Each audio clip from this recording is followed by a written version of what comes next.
privatize it. Okay? So, does everybody know what a 401k is? So, like, I have a 401k, so each month I take money and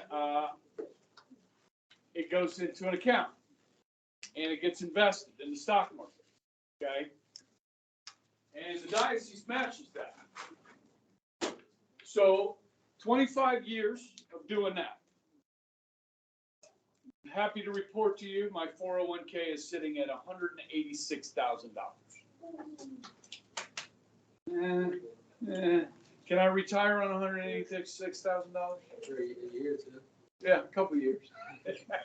Then I'm in trouble, right? Well, maybe 4 years, 5 years, something like that. Okay, because yesterday I told you guys about.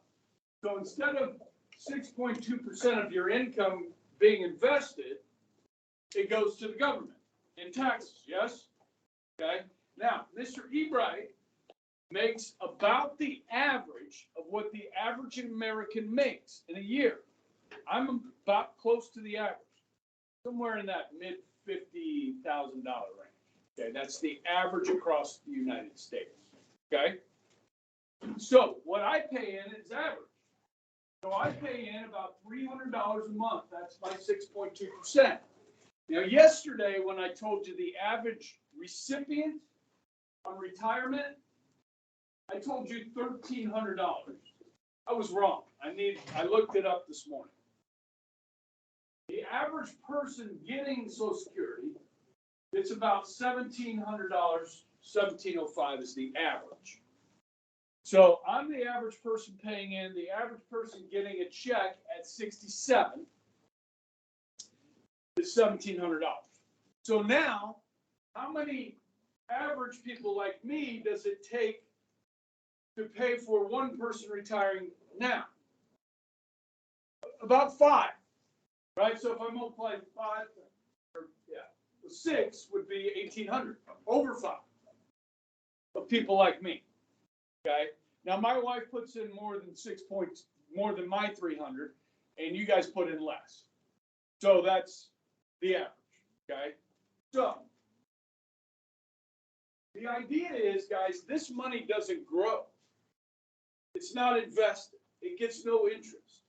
And I've been doing this since I've been working at 18, right?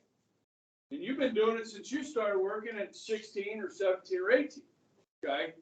Well, that stinks. Imagine if who's going to be my calculator person today? Smart, you got your phone out? Yeah. Right there. Open that calculator. Would you multiply for me 300 times 12? 3,600. If I invested $3,600 a year for 40 years, you know how much money I would have? If I started about the age of 20, would have well over $1 million by the time I retire. Okay? Enough to retire. You invest $3,600 a year. That's what this would do. Okay? So I do that through my 401k, which is 5%. And then I remember history students last semester, I talked about the Roth IRA, okay, which is money you can invest on your own, okay? So I do that, 401k, and then I have Social Security as well, okay? So I should be okay, right? And now my wife's even better off. Like, she could retire now, okay? But you don't want to live off this. This is about $20,000 a year, guys. So my point is, like, as soon as you start working, like, you're full-time working, you need to start saving. Now, if you got a 401k at your job, do it immediately. Sign up. My 23-year-old son, we started working this job at 22, got a 401k, so he started. Okay? But now he's out on his own this week. This will be his first full week out on his own. So he's going to learn how expensive everything is. Now, we invited him over for dinner tonight, so I'm cooking. Okay. What are you making? I'm grilling wings. Oh, what kind? Bought a 10-pound bag at Sam's last night. and they look good. And so I'm gonna do it on the flat top. 10 pounds right now. $24. Yeah. Yeah, it'll feed 4. My wife's gonna do hash brown casserole. I do more of a Cajun. Yeah. Chili pepper, Italian seasonings, Tony Chachere's, salt and pepper, You like garlic powder. Yeah, and I want to get them, crispy. So you got to take all the moisture out before you cook them. Excited about it. That's good. Yeah. So anyhow, guys, there's an idea out here that we can do better.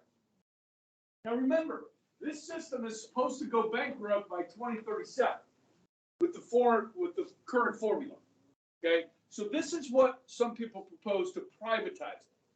Now, the first thing we're going to have to do, guys, this is you. This is your account. Okay, now if you start this at 18, so we're going to raise taxes. I know nobody wants to do that. We're going to raise taxes.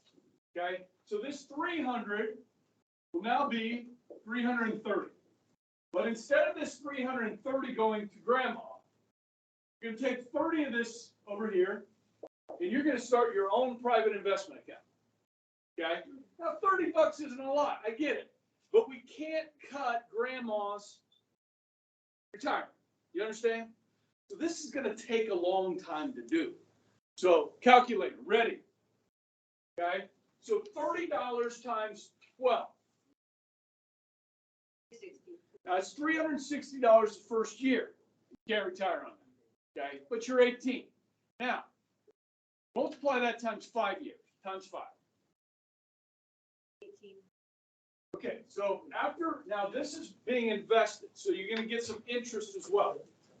Okay, so after 5 years, this is 5 years, okay? So, retirement age 67, that's where we're ending up. So when you were 62, you started doing this, okay? You only got 2,000 there, okay? We're going to cut this a little bit after 5 years because grandma's got a little bit of a nest egg over there, okay? We're going to cut this $1,600 a month, okay? Now, the next 5 years, instead of taking $30 a month over here, we're going to take $50 a month. So 50 times 12, 12 months, 600 times 5 years, $3,000.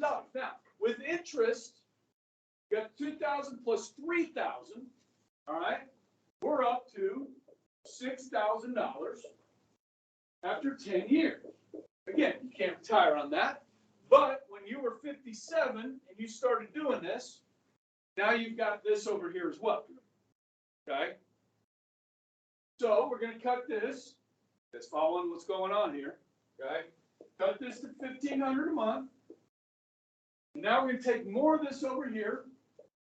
Let's go with $85 a month. 85 times 12 times 5. 5,100. Okay, we're over 10 grand. Okay, with interest, we're at $13,000. Okay, after 15 years. So when you started this at 52, now you got 13,000 over here. Okay, not a ton of money. But you're making $20,000 a year here. That's going to help. You're going to help. Okay, we're going to cut this to $1,300. Now we're going to do 125. 125 times 12 times 5.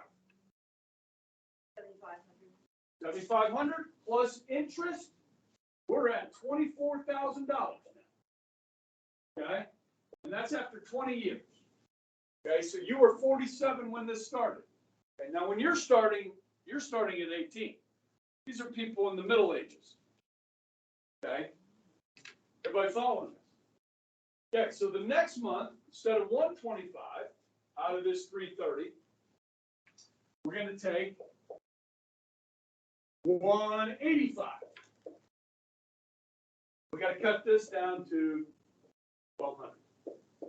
185 times 12 times 11,100. with interest. We got 40,000 over here after 25 years. Okay?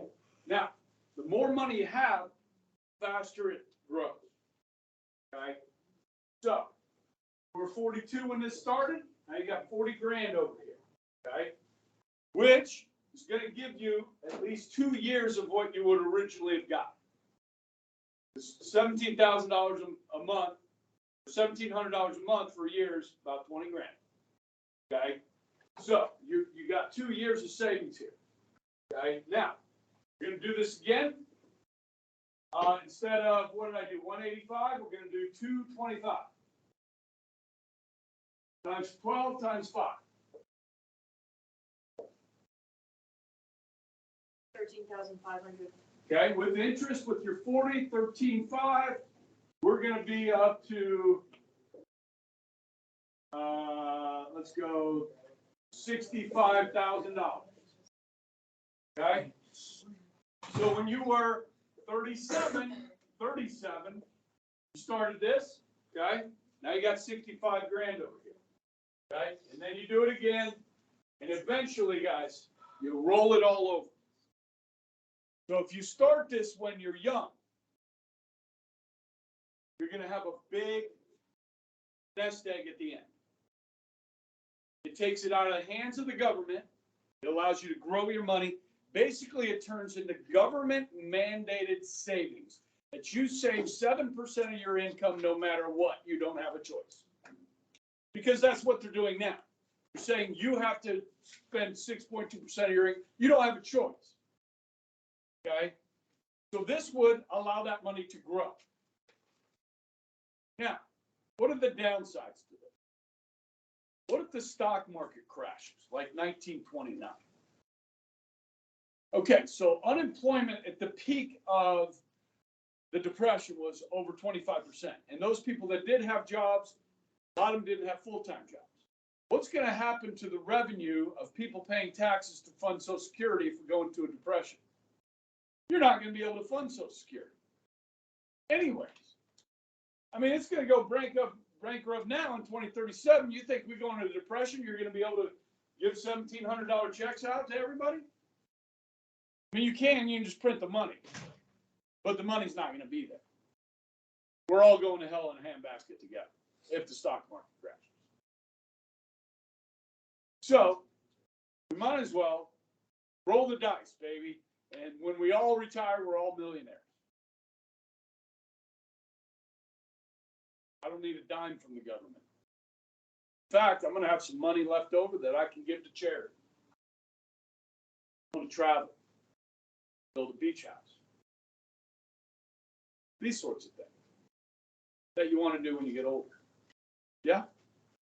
Now, here's the deal. In the year 2000, George W. Bush ran for president saying he wanted to do this. Privatize Social Security.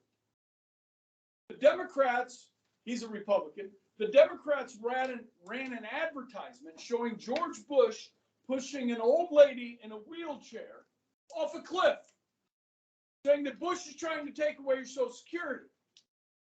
He got elected anyways. In fact, the Republicans, his party controlled both houses of Congress, so Bush went to the Congress and said, let's do this. We got a chance to do this. They're like, hell no. We like our jobs too much. Because they call Social Security the third rail of politics. You ever been to New York City? You ever go to New York City and the train, the subway, okay? If somebody pushes you on the tracks, don't touch the third rail. It carries the electrical current and you will fry. If you are a politician and you try and change Social Security, your political career will fry. Because your opponent is going to scare old people. And old people vote. And you will lose your job in Congress. So nobody fixes it. So there it is. 2037. Here we are. Now, how long did it take me to explain all of that? From yesterday to today. Like 30 minutes. How many Americans are gonna sit around and listen to a politician talk for 30 minutes about privatizing Social Security and explain to you how good it'll work? Not very many Americans will do that. So the chances of this happening are minuscule. Unless people educate themselves and are sick and tired of our money going down a drain and not growing, going to work for us. Okay? Yeah, I have, a couple thousand students that have learned this over the years. But how many of them remember? Marsh, I don't know. You were doing the math, so maybe you'll remember. Privatize Social Security. What do you think? I don't know. Is it worth the risk? Now, guys, the older you get, the safer you are with your money. When you're young, you can take risks because you got 40 years to overcome those risks. You know what I mean? Like you got a buddy that's starting a company, he needs some funding for this company, and you're like, I need 10 grand. And you're like, I worked hard for that 10 grand. But this company gets off the ground, he makes a lot of money, I'm going to make a lot of money. Take a shot. I got a buddy that's looking for $250,000 right now to open a new business. And I'm like, I don't know, man. My wife's pretty conservative. I don't think she'd go for it. I haven't even brought it up with her. Told him I would. But anyhow, there's risk involved, guys. But this system, guys, it's there, and people like Social Security. They want it to be there when they retire. So if you don't change it, you're going to have to raise taxes. There's no question. Okay. You're paid for it. All right. So, all right, you guys decide on that one. Next one is school vouchers. Is that what it says? Is that what it says? School choice? School choice. School choice?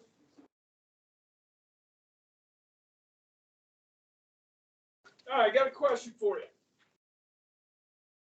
How much does it cost to educate one student in Wichita 259 for 1 year? You got to pay all the teachers, you got to turn on the lights, you got building expenses, security expenses, lawn mowing expenses, you got all the expenses to run a school. How much does it cost to educate one student for 1 year in 259?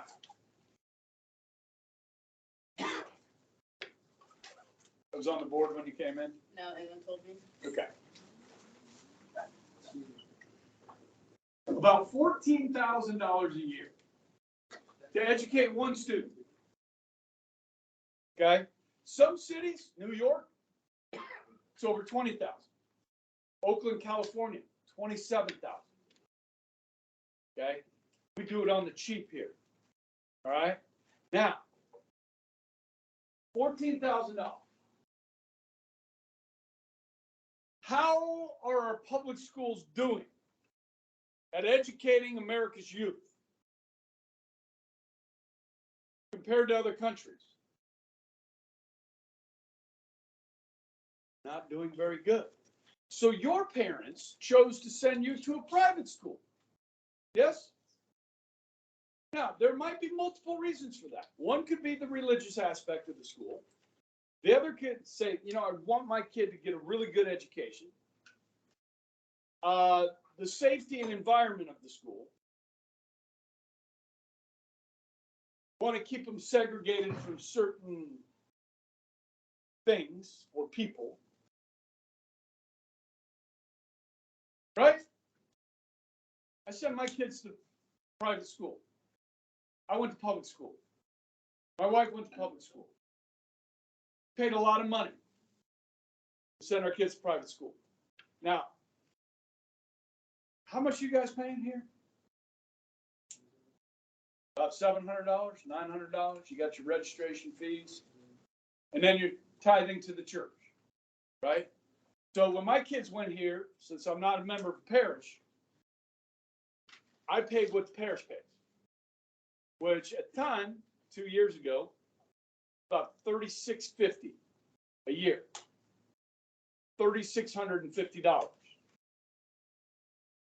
That's not covering the cost. This is why Tish has to raise $650,000. Okay, that's why we have an office down there. They raise money, and then you guys throw in your $700 for registration fees and all that, right? And that's how we do it. Now, if you paid full tuition here, like teen, there's no teen. I asked him how much. $1,100 or $11,000. $11,000. Okay, full tuition here. So if you're non-Catholic, you want to go to Bishop Carroll High School, $1,100 or $11,000. Okay, so would you say we're doing more with less? Some would say that. Why are we wearing uniforms? Why do we have school uniforms?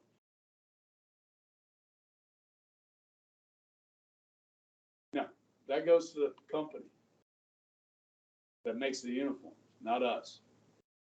Well, that might be a good way to make some money, is make your own. I think we have classes in that now, right? Sewing.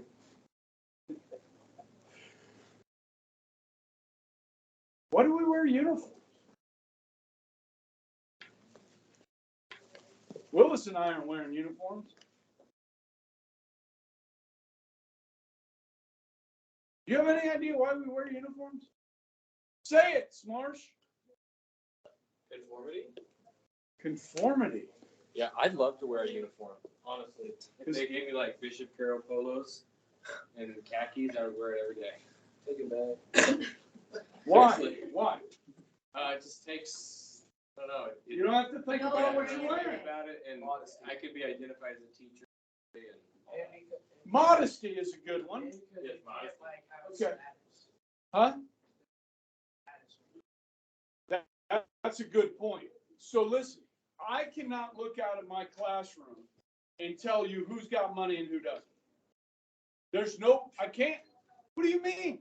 I feel like you can tell. Even looking in the parking lot. Yes, but I don't see you guys getting in your cars. I know Mikey has money, right? Because I know who his family is. I don't know any of you guys. I don't know, and I don't care. So, I mean, students probably figure that out over time, but it does take away, it does conformity. And then somebody said modesty, like, some of the stuff that girls might be wearing over at Northwest in the warm months, short skirts, short shirts, these sorts of things. That's distracting to young men. In fact, guys, if you had all girls in all boys school, you know what would happen to academic achievement? It'd go way up for both. We used to. We have Madonna, right? Madonna and Notre Dame High School.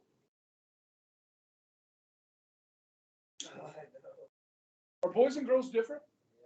Yeah. Boys are not meant to sit in a desk for 7 hours a day. They're just not. It's much easier for girls to do that. Okay? Now, not all girls, but most girls. Okay? Boys have ADD. I'm the same way. Okay? That's why I love the elementary school that my kids went to. Dude, they freaking played dodgeball. They got after it. Like, my kids went to Latchkey, and they got after it every morning. Okay? And then they let the boys go. Just go, run, play, get them out, burn that extra. Okay? Can't treat you guys the same, but we do. We do. Listen, you roll into one of my honors classes and see what the boy-girl disparity is. It's big. Okay? Now, do boys generally do better at math and science? Okay. Overall, yes. Me, no. Okay. But overall, so you see more men going into engineering and so forth. Okay. But if you look at colleges today, female dominated. Female dominated. Okay. You look at med schools, female dominated. Now the engineering schools haven't gotten there yet. Okay. My daughter goes to an engineering college. So pretty much every student is an engineering student.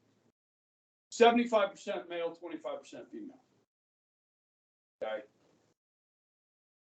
But 25% is a lot more than they had 30 years ago. Okay, so ladies are catching up there. Now, is this good for society? And now I'm going way off topic right now. Sorry, because this is interesting to me. It's fourth hour. Yeah. We can do that. Yeah, we can do that. It's fourth hour. So no, think about this. Like, guys, we have spent so much time and effort trying to cater to women at the detriment to men in our society. If you look at suicide rates in this country right now, who is killing themselves? Men are killing themselves at record numbers, guys. Okay, you can only take so much. Okay, this stuff about toxic masculinity. Guys, there's toxicity in every gender. Masculinity is a good thing. Who do you want to carry you out of a burning building? You know what I mean? Who do you want to protect you in a difficult situation? In a life or death situation, you need men. And you need strong men. We've tried to feminize our men in this country. And it's a terrible thing to do. Chivalry. Feminism, which I'm not opposed to feminism, but toxic feminism says, well, we don't need men. Okay? And I think it's doing a lot of damage in our country right now. And you hear people talk about this. Now, I'm not a huge is it Andrew Tate? Is that his name? Andrew Tate. You guys know who I'm talking about. Okay. Now, I'm not buying in with all his stuff, but he does make some good points. Okay. So, you know, I don't know. I just got off track on that. I'm sorry. But God, it needs to be talked about. And we've been talking about it for a couple of decades now. I know I have. Okay. And I love this because, like, I talked to J.J. Barrientos, and that man had 5 sons. You know what I mean? And he's like, I want my sons to grow up to be men. You know, not sissies. Okay? Now, everybody's different. Okay? You don't have to be a freaking jock and, you know, swole up and all that to be a man. Okay? That's not what I'm talking about. Not what I'm talking about. I'm talking about knowing how to treat other people, how to treat women with respect, and stand up for what you believe. That's what I'm talking about. Okay? And we just men get beat down in our society, especially right now. Like you watch MSNBC coverage of the Iowa caucuses, and this woman's on there saying, well, Iowa has too many white Christians. That's why Trump won, because they have too many white Christians. Oh, I guess white Christians, that's a bad thing now? Excuse me. Who gives more money to charity than any other group of people on the planet? Christians. Okay? Who do more good works than anybody else on the planet? Come on. All right, sorry. I'm going to get back on school vouchers. Okay. So listen, no, but this is good. So listen, the poor, the rich.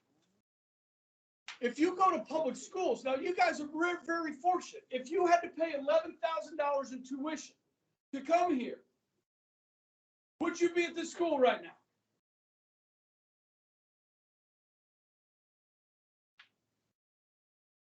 My kids probably would be. We would pay for it. So you guys see what's going on here. So if you talk to kids at St. Thomas Aquinas in Kansas City, the Saints, okay, they pay tuition. And it's more than that. So all those kids are rich unless they give them scholarships. Now, does Collegiate give scholarships? To athletes. Okay? Central Christian Academy, where my kids went, they do some scholarships for kids that can't afford it, but they don't pay the whole thing. Okay?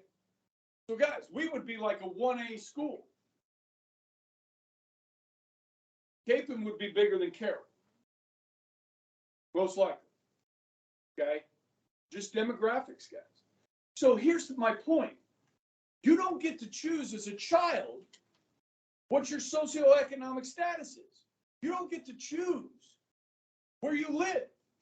So if you're poor, you're going to go to a neighborhood school where there's poverty. So when you have poverty, generally you have more crime, yes? You have gangs, you have all these other things in the environment in that rough neighborhood.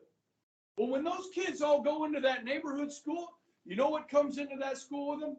Their neighborhood comes into the school with them. Now, you don't have to answer this question if you don't want to. Does anybody in here live in a rough neighborhood? Okay, I had a student earlier in the day raise their hand. I said, it was Abel. Okay, and Abel probably okay with me saying that. Okay, I love Abel. He's great. And he said, yeah, I do. I said, listen, when you come to Carroll, does your neighborhood come into the school with you? He's like, oh, it doesn't. It's a different environment. It's a safe environment. Now, I know we just talked about some security issues here. Guys, I've been here 25 years. You know how many fights I've seen with my own eyes at the school? Zero. I know there's been some, okay? And kids used to say, all right, over at Brown Thrush after school. Okay, I can meet you over there and we'll figure it out. Okay? But, which is good. As long as nobody brings a knife, nobody brings a gun, you got to settle the dispute, settle it. And then it's over. You let it go. That's one good thing guys can do. Ladies tend to hold on to that for forget. Okay. Am I right? My experience. Now, so listen. If the public schools are not doing their job well in the environment that these kids are stuck in, what's the best way to get somebody out of poverty? To escape poverty? Education, guys. And obviously hard work. Combination of both, you can do whatever you want. Think about that. If you're educated and you work your tail off, you can do whatever you want. Now, I can't be an engineer because I'm bad at math. So I you know what I mean? Everybody has limitations. Okay? But, you know what I mean? So, can we get these kids out of the failing schools? So one way to do that is school vouchers or school choice. So guys, this $14,000 follows every public school student. So in September every year, you know the classification 6A, 5A, 4A, 3A, that right? They take a snapshot of every school in the state, every high school in the state, and they say, this is how many students showed up at Northwest today. You guys are going to be 6A. This is how many students showed up at Bishop Carroll today. You're going to be 5A. You follow me? And so every one of those students carries with them a $1,400 check. So the more students you have, Derby, East, they get more money because they have more students. You follow me? So what if you had a school that was failing the students in that school? And you said, you know what? We're going to give you a voucher to the mom or the dad and say, here, take this voucher and go to whatever school you want to go to. You want to leave South High and go to Andover? Go to Andover. Take that $14,000 with you. You want to leave South High and go to Bishop Carroll? Take that $14,000 with you. Wait a second, Mr. Ebright. Can't give taxpayer money to a religious institution. Well, wait a second. Those taxes originate with the parent, and then the voucher goes to the parent. So the parent is getting the money, not the government. This has passed constitutional muster. There have been court cases on this, and they said you can do this. You can give money to religious schools in the form of a voucher. Okay? So this is what Florida does. Florida says if we have a school where the test scores are failing, they give them 2 years to try and show adequate improvement. They give them a plan, a new principal, they try and show improvement. If they don't show adequate improvement, they shut down that school and they give every kid in that school a voucher to go to a different public or private school. Arizona and Iowa have gone universal in their states, where every student, even students that are in a private school right now, they get a voucher. Now, here's the problem with that. Think about how many private school students there are in the state of Kansas. We have 1,100. Bishop Carroll is saving the state of Kansas. If you multiply 11,000 times 14,000, or 1,100 times 14,000, that's $15 million that we are saving the state of Kansas. Just this school. Take St. Francis C's, all the feeder schools, take the private schools in Kansas City, take the private school, St. Thomas More out west, take Collegiate, Independent School, Central Christian Academy, Trinity Academy out east, Trinity Hutch. You got thousands and thousands of private schools saving the state of Kansas $100 million a year. How about a little bit of appreciation? Because your parents are paying the taxes, but you're not using the money.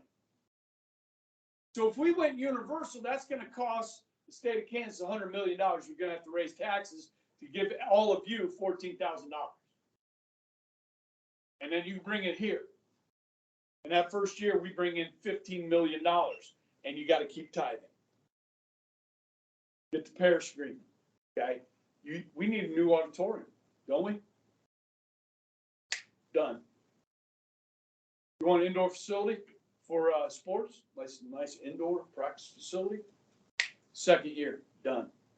Lights on the baseball field. Title IX, you got to do softball too. Done. If we went universal, that's expensive. Arizona's dealing with this right now, okay? And the fact is, they're not able to do a full 14,000.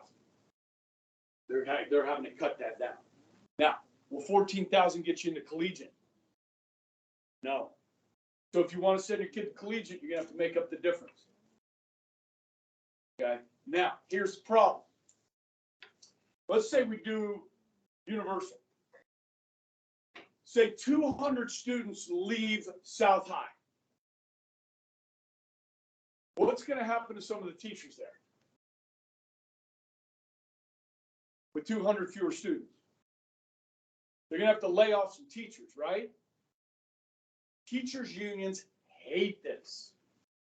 Now, in a perfect world, say you got to lay off 10 teachers at South High. Which 10 teachers are you going to lay off?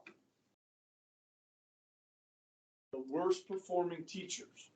Automatically, you get rid of the worst 10 teachers in your school, automatically, South High has become a better school. Because none of those students have to have those poor performing teachers. So what it becomes, guys, is a competition for students. The more students you have at your school, the more $14,000 checks you get. If you're doing a great job at your school, you're going to attract more students. If you're doing a poor job at your school, you're going to lose students, you're going to lose funding. So there's an incentive to improve.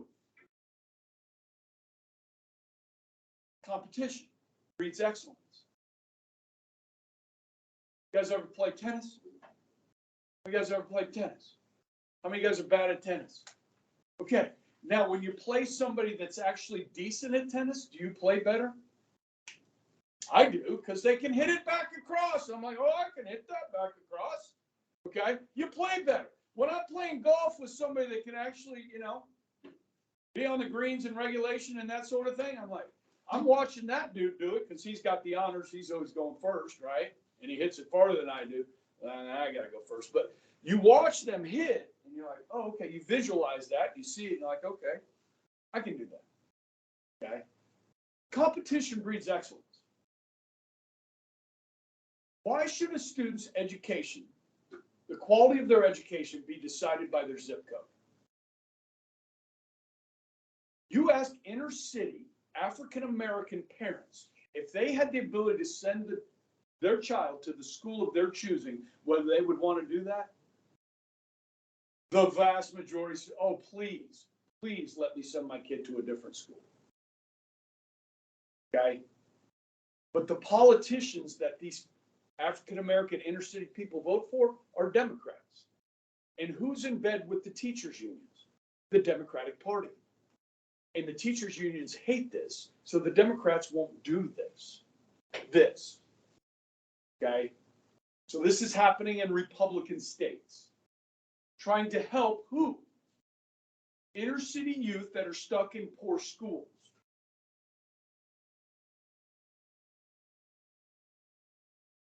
We're going to try and really help people get out of poverty.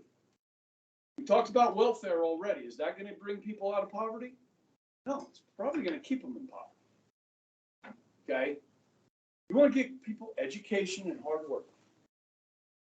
Change their environment. I don't know.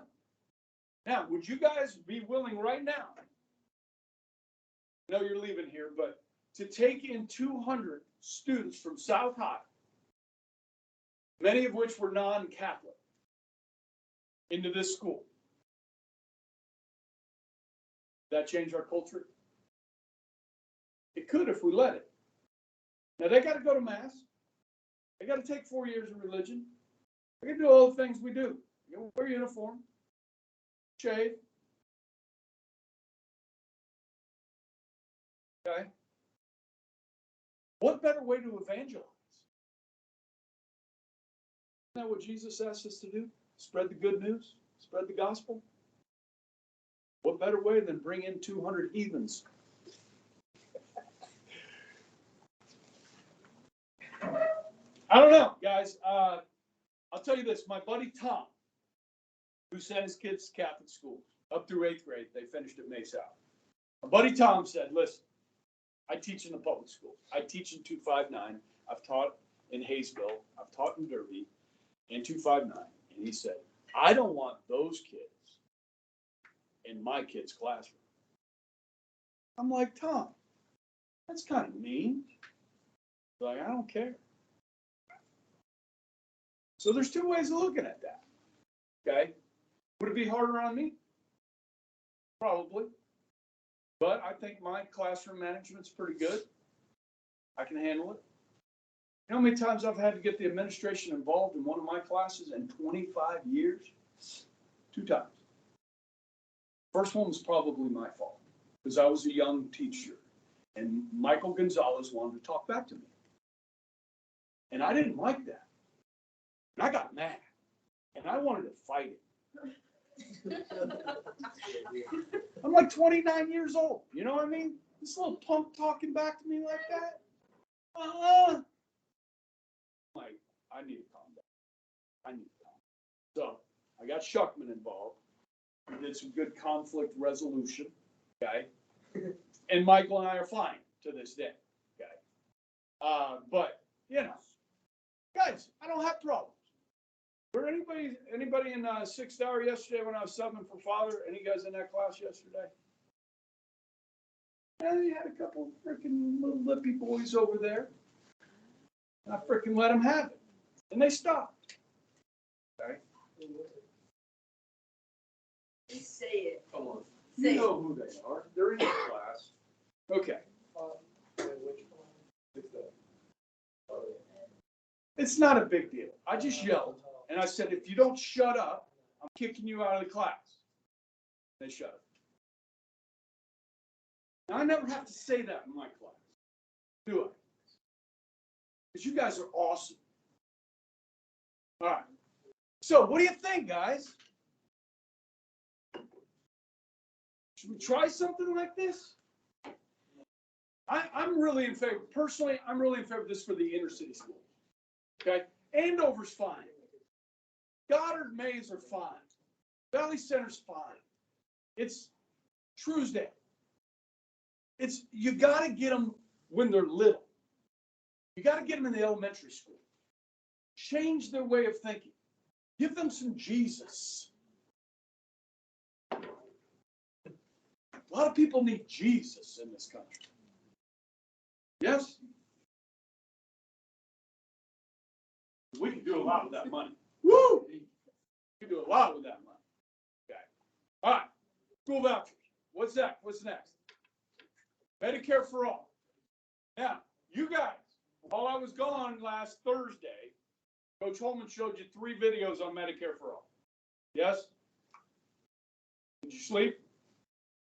No. Watched it. Did you understand it? So most people get their health insurance through an employer. Yes? I can get mine through Bishop Carroll or through my wife's at Coke Industries. We use hers. Okay? Now, they don't pay for all of it. My wife has to contribute to it.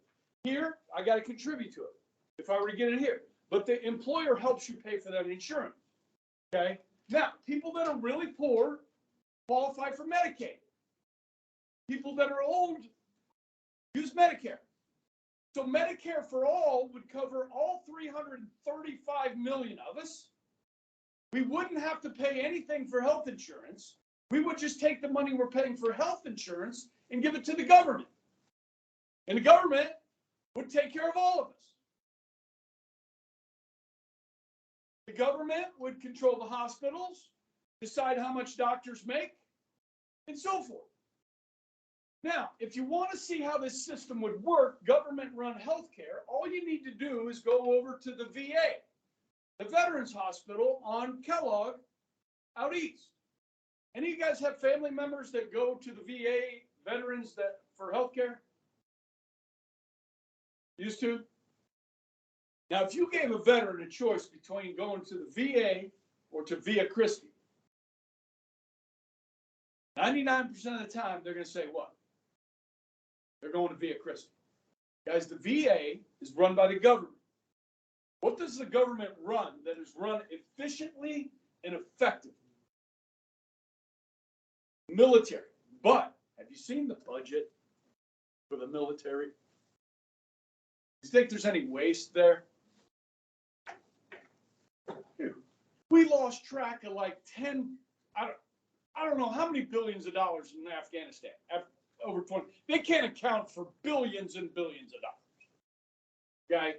Now, we don't like to criticize our military. I don't want to do it either. Okay? But there's a lot of waste. Guys, Via Christi, Wesley, they have to make a profit. Which means they have to be efficient. Now, if you're a doctor, anybody have a family member that's a doctor? Okay. So when you have a patient, that patient's either going to have no insurance, it's going to have Medicare or Medicaid, or they're going to have private insurance. Now, which of the 3 would your doctor friend want to have as a patient? Private insurance, because Medicare does not pay as much as private insurance. So the government now would be deciding how much doctors got paid for services, not the doctors. Yeah. Does dentist count as a doctor? Yes. Because you have dental insurance. Okay. Some people have it.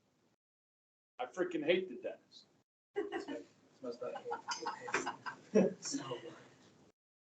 Would you rather get a shot in the arm or a shot in the mouth? Mouth. Kind of close. The mouth is not that bad. Arm for sure. Mouth- Maybe my dad is the best dentist of all time. Like that, nothing. Your dad's a dentist? Do you have any cavities? Oh yeah, it's genetic. It's like a little bit. No, it actually, like my mom. Oh, I agree. It's terrible. So, guys, all right. Britain, Canada, France. They all use universal health care. Single payer. The single payer is the government. Okay? Now, here's the thing. I know, I got like 3 minutes. I would just want to explain something to you. Now, under Obamacare, guys, which is not single payer health care, you can stay on your parents' health insurance through the age of 26. That's the most popular part of Obamacare. Okay? Now, when you hit 27, if you got a job that doesn't provide health insurance, Private insurance, to buy it yourself, is expensive. Do you know what a lot of 27-year-olds won't do? Is buy health insurance. Now, what you need health insurance for, guys, is the catastrophic stuff. The vast majority of Americans will spend more on health care the last year of their life than they will the entire rest of their life. That last year is what gets you. Now, heart disease is the #1 killer. So if you have a heart attack and you go to the hospital, you have to have heart surgery, you're talking about hundreds of thousands of dollars. This is what you need insurance for. I don't need insurance today because I'm leaving here at 1:25 to go across the street to the doctor to get a physical so I get my prescription refilled for my arthritis. My feet are killing me. Been 2 weeks without this medication and my feet are killing me. Okay? I don't need insurance for this checkup. I could just write the guy a check. You bring in a middleman, insurance, and cost balloon. So we can do a lot of different things to bring healthcare costs under control, okay, and make it affordable. The people that are hurt most by our system are the working poor. The ones that are not so poor that they get it from the government and don't have a good enough job where their employer helps them pay for it. Those are the people we have to worry about, okay? So is the solution one size fits all, we all pay in? It's free for everybody. I tell you what, in France, guys, they have free healthcare for everybody. But if you can afford it, most people that can afford it get private insurance because they're first in line when you show up at the doctor. Government insurance, private insurance, come on in. Because the government doesn't pay. The government's going to run out of money, guys. We're $34 trillion in debt. And so when they don't have enough money for your surgery when you're 78, when you've reached life expectancy, they're going to send you home with some pills to make you comfortable while you die. It's called rationing of care. You got money to spend on one person, a 15-year-old or a 78-year-old. Who are you going to spend money on? 15-year-old. Our elderly who need it the most are going to get shafted. You're going to have what are called death panels that decide who gets the care and who doesn't. You got to look into this, guys. I showed you those videos. I thought they were pretty good on both sides, so we'll let you roll on that one, and then we'll pick up on the next one tomorrow, which is Friday. Good? Marchers, watch my videos.